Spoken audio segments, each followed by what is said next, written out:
አብርሃምና ፍቅር ተያይዘው ከሀገር ወጥተዋል። ስለዚህ ከዛ በኋላ ምንድነው የሚፈጠረው? ከዛ በኋላስ ምንድነው አላማቸው? ሰላም ጤና ይስጥልኝ። እንዴት ናችሁ? ለዚህ ቻናል አዲስ ከሆናችሁ ሰብስክራይብ በማድረግ ቤተሰቦቼ እንድትሆኑ ጋብዛለሁ። ቪዲዮ ላይክ በማድረግ ጀምሩት። እንዲሁም ቪዲዮውን አይታችሁ ጨርሶ የእናንተን ሀሳብ አስተያየት ኮሜንት ላይ አስቀምጡልኝ። እንግዲህ ዛሬም እንደተለመደው በአዲስ ቪዲዮ ተገናኝተናል። ሰሞኑን አዳዲስ ነገሮች እየተፈጠሩ ነው።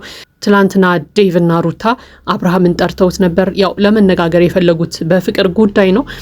ለማንኛውም ያው ዴቭ ጠርቶ ማነጋገሩ ትክክል ሊሆን ይችላል፣ ላይሆንም ይችላል። ያን ያክል ጥቅም ባይኖረውም ማለት ነው። ምክንያቱም አብርሃም እስከዛሬ ድረስ ተመክሮ ያስተካከለው ነገር ስለሌለ ዴቭ እንደዚህ አድርግ እንደዚህ አታድርግ ብሎ ቢመክረውም ቢነግረውም ምንም አብርሃም ላይ የሚቀየር ነገር እንደሌለ ያው የታወቀ ነገር ነው።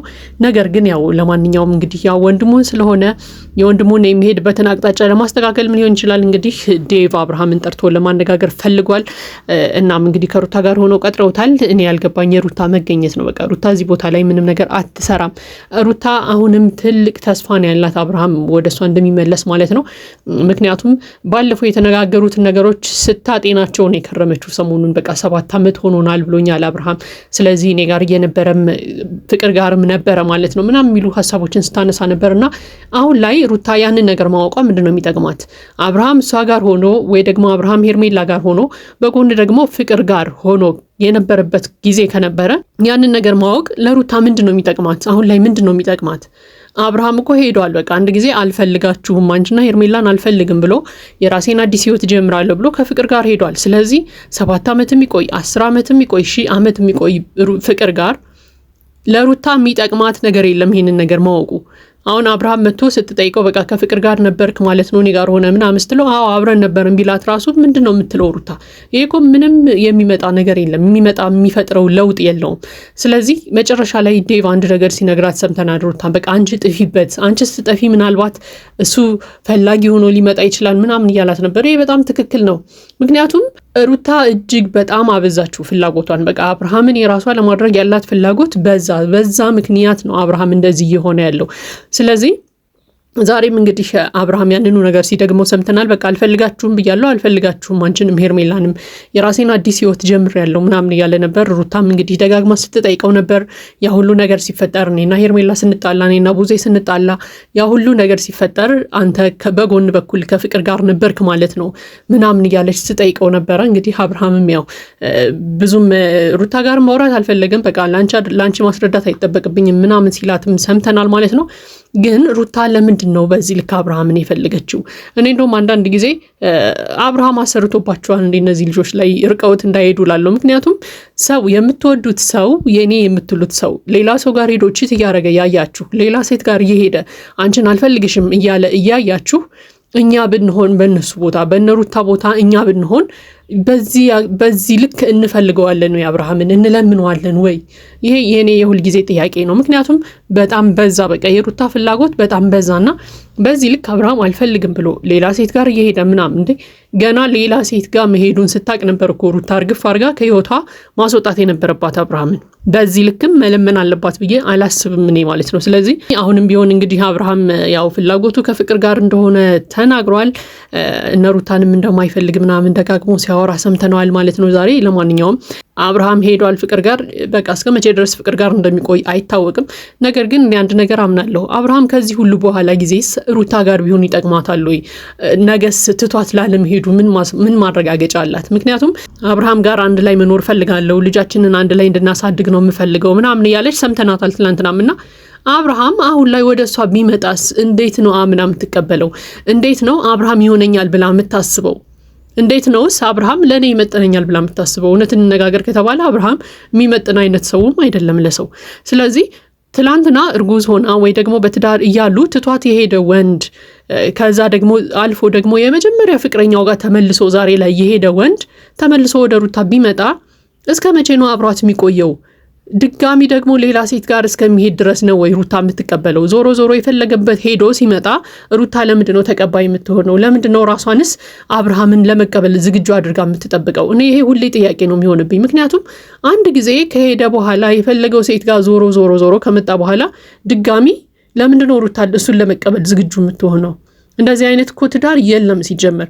ሩታ ጋር ሄዳል፣ ከዛ ቆይቶ ደግሞ ወጥቶ ይሄዳል። ሩታ ጋር ሄዳል፣ ቆይቶ ደግሞ ወጥቶ ይሄዳልና ለምንድን ነው የትም ዞሮ ሲመጣ ሩታ አብርሃምን ለመቀበል ዝግጁ የምትሆነው? ይሄ ነገር አይገባኝም። በቃ በልዑል ምክንያት በልዑል ሰበብ እየተደረገ በቃ ከልጄ አባት ጋር መኖር ፈልጋለሁ፣ ልጃችንን አብረን ማሳደግ እንፈልጋለን በሚል ሰበብ የትም ዘሎ ሲመጣ ለምንድን ነው ሩታ እሱን ለመቀበል ዝግጁ የምትሆነው? ይሄ ነገር እኔ ሁሌ ግራ ነው የሚያጋባኝ።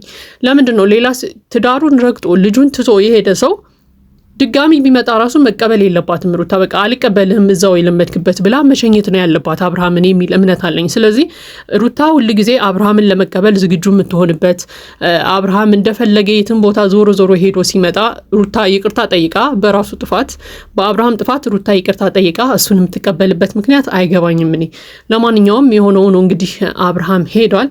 በጣም የሚገርመው ቅድም የሆነ አንድ ቪዲዮ መጥቶልኝ እያየሁ ነበር ከ1 ዓመት በፊት ምናምን የለቀቁትና አብርሃም አንዲት ሴት ይዞ መጥቶ ይቅርታ ስሟን አላወኩም የልጅቷን ይዟት የመጣውን ልጅ ማለት ነውና እሷን ይዞ መጥቶ ፍቅርና ሩታን በቃ ሁለታችሁም ከህይወቴ ይውጡልኝ አልፈልግም፣ እናንተ ጋር ጭቅጭቅ ነው ሁሉ ጊዜ፣ እኔ ሰላሜን ነው የምፈልገው፣ በቃ ከዛችኛዋ ሴት ጋር የራሴን ህይወት ጀምሬያለሁ ምናምን እያለ እየተናገራየሁ ተመሳሳይ ቪዲዮ ማለት ነውና በጣም ነበረ የገረመኝ። ምክንያቱም አሁን ላይ ልክ አብርሃም ሄርሜላንና ሩታን ሁለታችሁም ከህይወቴ ይውጡልኝ፣ ከዚህ በኋላ ህይወቴን የምፈልገው ህይወቴን መኖር የምፈልገው ከፍቅር ጋር ነው፣ እናንተን አልፈልጋችሁም፣ ሰላሜን ነው የምፈልገው ምናምን ያላቸውን ነገር ሩታንና ፍቅርን ሁለቱን አንድ ላይ አቁሞ እንደዚሁ ብሏቸው ነበር፣ ሌላ ሴት ጋር መጥተው ማለት ነውና ያንን ቪዲዮ ያየሁ እየተደነኩ ነበርና ያንን ቪዲዮ ስታዩ ምን እንደሚሰማችሁ ልንገራችሁ። አብርሃም አሁን ላይ ሄርሜላንና ሩታን አልፈልግም ብሎ ፍቅር ጋር ተቃቅፎ ምናምን አይተናል። የዛኔ ደግሞ ሩታንና ፍቅርን አልፈልግም ብሎ ሌላ ሴት ጋር ነበር ተቃቅፎ ያየነውና ያንን ጊዜ እንኳን ፍቅር እንዴት አታስታውስም? ፍቅርንና ሩታን እኮ አንድ ላይ አቁሞ ሁለታችሁንም አልፈልግም ሰላሜን ነው የምፈልገው ያለውን ነገር አሁን ላይ ደግሞ ሄርሜላና ሩታን አቁሞ ፍቅርን አቅፎ እንደዛ እያላቸው ነበርና ፍቅር እንዴት ያንን ጊዜ እንኳን አታስታውስም? የዛኔ እኮ ሌላ ሴት አቅፈህ እኔን እንደዚህ ብለህ ነበር፣ ሩታ ጋር ሁለታችሁንም አልፈልግም ብላችሁ ነበር ብላ እንኳን እንዴት አታስብም ፍቅር?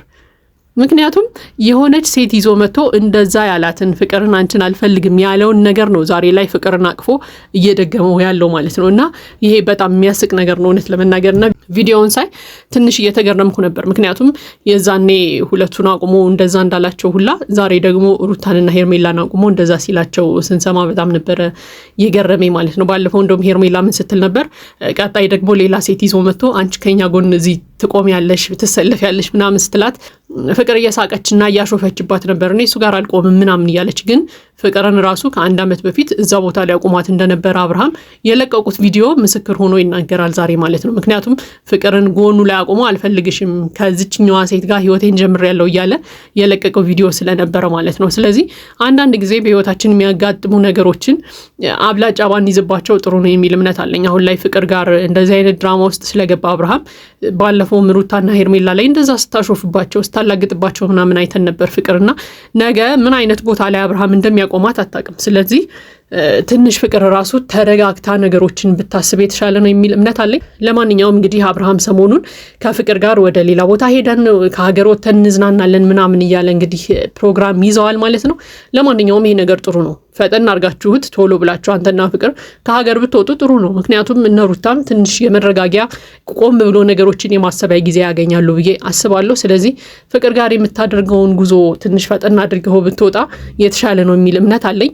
ያው ፍቅር ጋር ደግሞ እስከምትጣላ ድረስ ያው ከሷ ጋር ጊዜ ለማሳለፍ ወስንሃል። ስለዚህ ይመችህ ነው የምንለው። ነገር ግን የሴቶቹ እንባ ያንተ ግፍ ግን ደግሞ እስከ መጨረሻው ድረስ ደስተኛ አድርጎ እንደማያኖርህ ታውቀዋለህ። ምናልባት እያስመሰልክ ምናምን አሁን ላይ በቃ ደስተኛ ነኝ ራሴን ህይወት መስርቻለሁ ምናምን ልትል ትችላለህ። ነገር ግን ሁል ጊዜ ህሊና እየወቀሰ እንደምትኖር የሴቶቹ እንባ ሰላም እንደማይሰጥ ግን አንተ ራስህ ታውቀዋለህ። ስለዚህ ፍጻሜህን ራስህ በራስህ እጅ ብታሳምረው ነገሮችን ቆም ብለህ አስበህ በማስተዋል ብትራመድ መልካም ነው የሚል እምነት አለኝ።